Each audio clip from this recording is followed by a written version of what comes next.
అటుకులు ఏవైతే ఉన్నాయో మనకి కోతలు కోసిన తర్వాత అంతకుముందు ప్రతి మండలంలో కూడా 1, 2 మిల్లులు వచ్చాయి.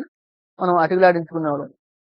ఎన్ని కుప్పలేసి మనం 6 నెలలు, 3 నెలలు మాగబెట్టినప్పటికి కూడా మొట్టమొదటి కోతలు కోయంగానే ఒక మోపు, 2 మోపులు తీసుకుని వాటిని శుభ్రంగా నూర్చుకుని 24 గంటలకు పైగా నానబెట్టుకుని ఇట్లా అటుకులాడించుకునేవాళ్ళం. ఇక్కడ చూసుకుంటే మన ఇంట్లో వచ్చే రకాల్లో ఒక 4 రకాలు తీసుకురావడం జరిగింది. అదొకటి ఇది రత్నచోడి అండి. చూసుకుంటే రత్నచోడి. అలాగే ఇది బహురూపి అండి. గతంలో కూడా మనం బహురూపి అటుకులాడించడం జరిగింది.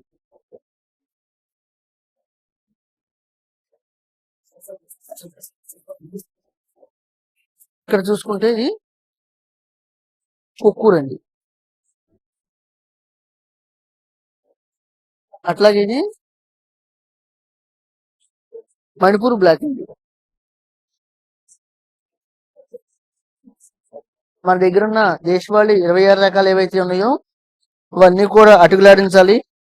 ఎవరైతే ఈ అటుకులు తిందామన్న భావాలతో ఉన్నారో మిత్రులు అడిగిన వాళ్ళందరూ కూడా ఇవ్వాలన్న ఆలోచనతో ఎక్కువగానే ఆడించడం జరుగుతుందండి. ఇక్కడ చూసుకుంటే